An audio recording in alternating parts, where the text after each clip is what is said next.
Bonjour à tous. Dans cette vidéo, on va voir un exercice d'un circuit électronique dispose d'un transistor bipolaire. Dans ce circuit, nous avons un transistor bipolaire de type NPN. Nous avons deux générateurs de tension, E1 et E2, et nous avons deux résistances RC et RB. Les données de l'exercice, nous avons le gain d'amplification bêta du transistor qui est égal à 100, la tension de saturation entre le point C et le point E qui est égal à 0,2 volts. Nous avons les valeurs des tensions des deux générateurs de tension. Nous avons la valeur de la résistance RC et la tension de la jonction BE qui est égale à 0,6 volts. La première question, on va déterminer les valeurs de la résistance RB qui permettent au transistor de fonctionner en mode linéaire. Ça veut dire en mode d'amplification. Et on va déterminer les valeurs de la résistance RB aussi qui permettent au transistor de fonctionner dans le mode saturé, ça veut dire le mode de commutation.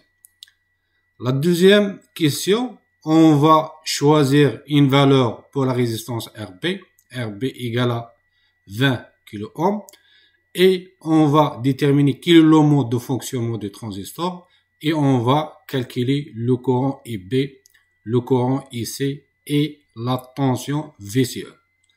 La troisième question, on va choisir une valeur pour la résistance RB égale à 5 kΩ et on va déterminer aussi le mode de fonctionnement du transistor et on va calculer le courant IB, le courant IC et la tension VCE. Avant de commencer à répondre aux questions, on va faire un rappel concernant le fonctionnement du transistor bipolaire de type NPN. Le transistor bipolaire, il a trois pôles. Il y a le pôle C qui s'appelle le collecteur, il y a la base et il y a l'émetteur. Si on applique la loi du nœud sur le circuit, nous avons les courants entrants. Si on applique la loi du nœud, nous avons les courants entrants égale à les courants sortants. Les courants entrants sont les courants IB et le courant IC. Et le courant sortant, c'est le courant IE. Donc, nous avons le courant IE égale à le courant IB plus le courant IC. Et cette relation, elle est toujours vraie, elle est toujours valable, quel que soit le mode de fonctionnement du transistor. Le transistor, il a trois modes de fonctionnement. Soit le mode de fonctionnement bloqué, soit le mode de fonctionnement amplification, ça veut dire il travaille dans la zone linéaire, soit le mode de fonctionnement saturé ou le mode de fonctionnement commutation. Et qui détermine le mode de fonctionnement, c'est le courant IB.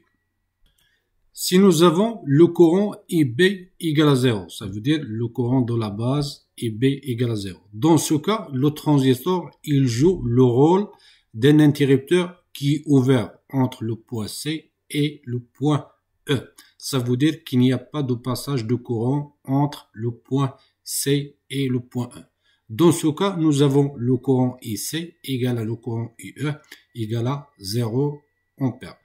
Et la tension VCE, la tension entre le point C et le point B, égale à la tension d'alimentation.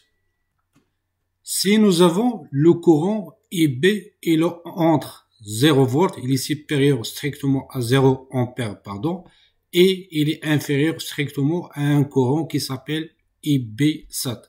Après, on va voir comment déterminer ce courant qui est IB sat.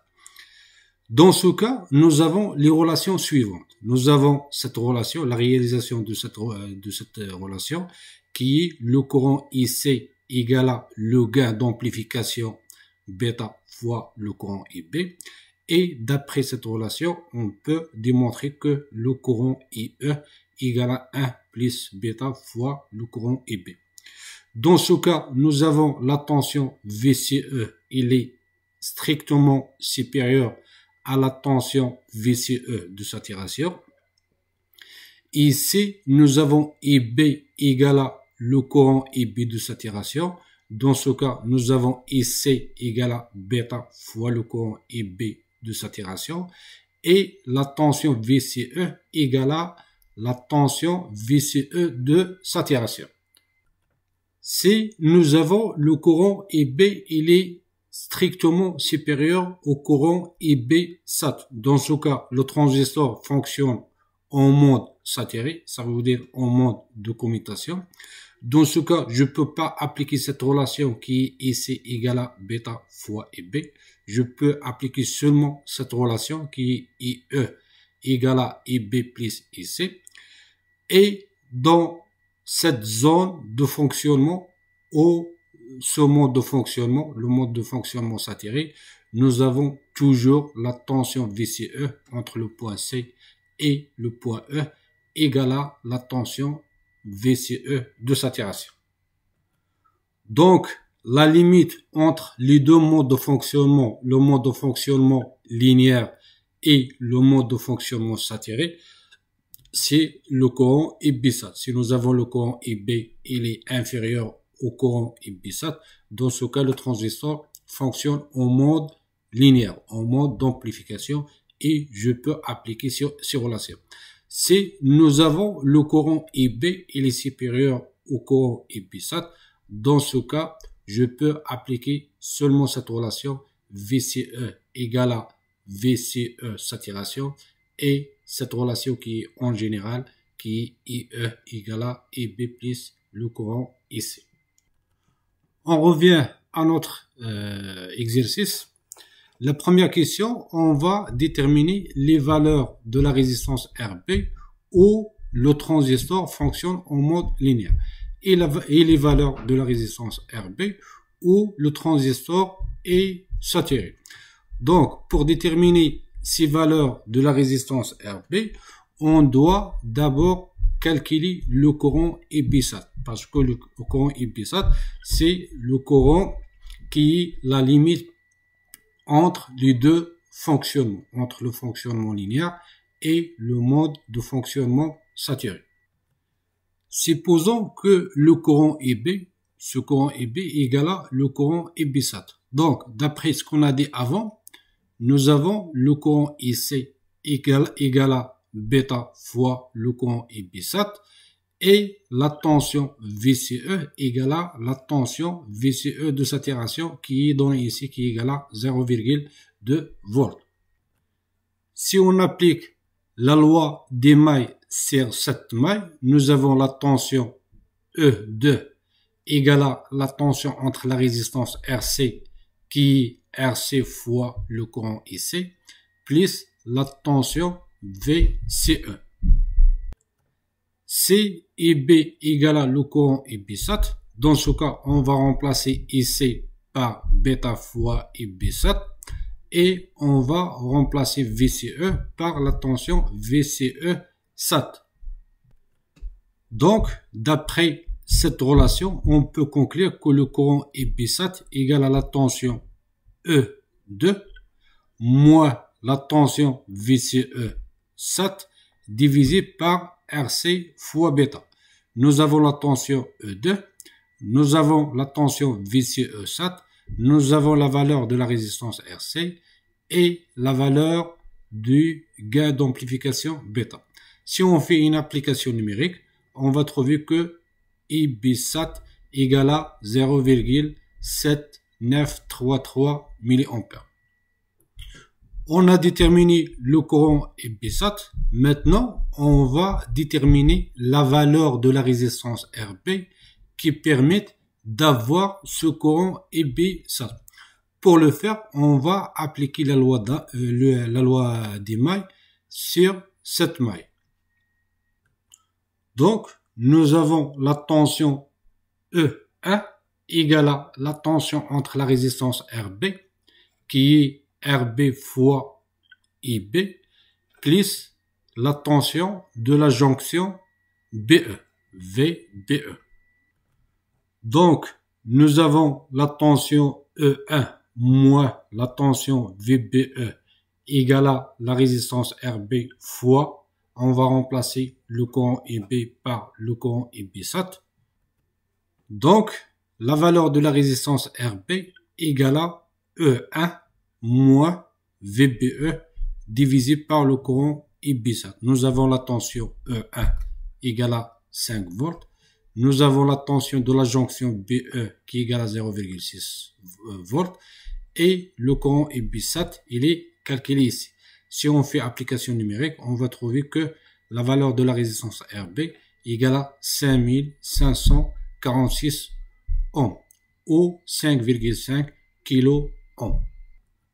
Donc, pour un courant IB égal à cette valeur, la valeur de la résistance doit être RB doit être égal à 5,5 kilo ohms. Maintenant, c'est la valeur de la résistance RB, elle est supérieure à 5,5 kΩ. Dans ce cas, si cette résistance elle augmente, ce courant IB il va diminuer puisque cette tension elle est fixe et cette tension elle est fixe.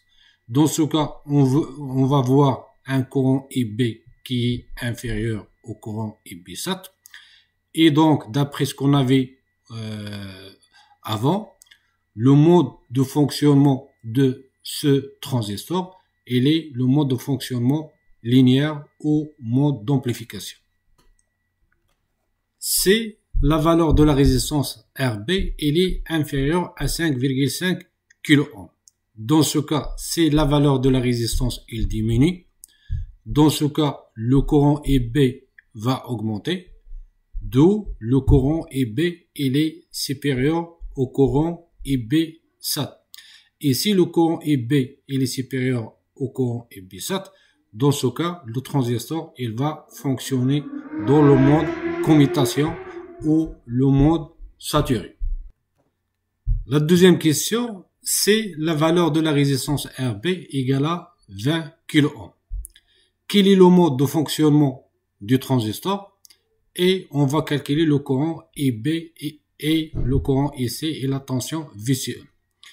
Nous avons la valeur de la résistance RB égale à 20 kΩ. Donc, il est supérieur à 5,5 kΩ. Dans ce cas, nous avons la résistance RB supérieure à 5,5 kΩ. D'où le courant IB pour ce cas qui est RB égale à 20 kΩ. Il est inférieur au courant IB-SAT. Donc, le mode de fonctionnement du transistor, c'est le mode amplification ou le mode linéaire. Donc, le mode de fonctionnement, c'est le mode linéaire ou le mode amplification. Pour calculer le courant IB, on va appliquer la loi des mailles sur cette maille. Donc, nous avons la tension E1 égale à la tension entre la résistance RB fois IB plus la tension VBE. Si on isole le courant IB, on va voir le courant IB égale à E1 moins la tension VBE divisé par la résistance RB.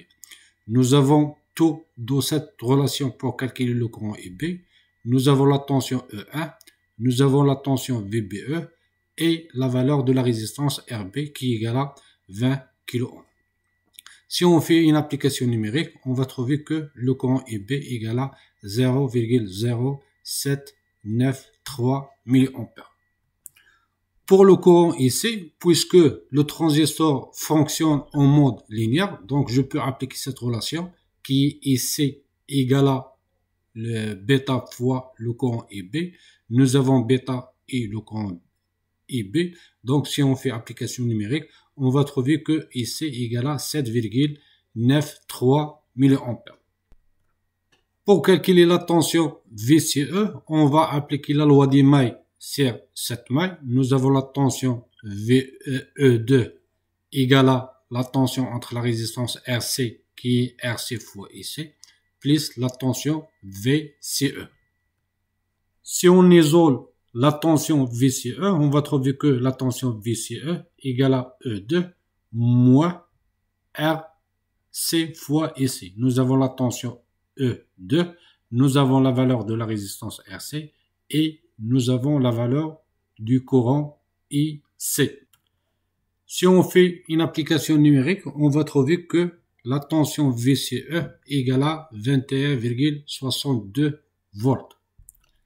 La troisième question, c'est la valeur de la résistance égale à 5 kΩ. Quel est le mode de fonctionnement du transistor? C'est la même question. Et calculer la valeur de EB, EC et la tension VCE. Donc, nous avons la valeur de la résistance donnée dans la question 3. Elle est inférieure à 5,5 kΩ. Donc, le courant EB il est supérieur au courant EB-SAT, d'où le transistor fonctionne en mode commutation ou en mode saturation. Puisque le transistor fonctionne en mode saturé, donc la première chose qu'on peut conclure, c'est la tension VCE. La tension VCE égale à la tension VCE de saturation, qui est égale à 0,2. Donc, pour cette valeur de résistance qui est 5 kΩ, nous avons la tension VCE égale à 0,2 volts. Si on applique la loi des mailles sur cette maille, nous avons la tension E1 égale à RB plus EB plus la tension VBE. Donc, si on isole le courant EB, on va trouver que EB égale à la tension E1 moins VBE divisé par la résistance RB. Si on fait application numérique, on va trouver que le courant EB égale à 0,88 mA. Donc, la valeur du courant qu'on a trouvé ici, elle est supérieure au courant EB-SAT. Donc, le mode de fonctionnement est le mode de fonctionnement saturé. Pour déterminer le courant IC, on va appliquer la loi des mailles sur cette maille. Nous avons la tension E2 égale à la tension au bord de la résistance RC plus la tension VCE.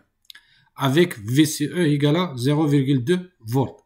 Donc, si on isole le courant IC, nous avons le courant IC égale à E2 moins VCE divisé par la résistance RC. Si on fait application numérique, on va trouver que le courant IC égale à 79,33 mA.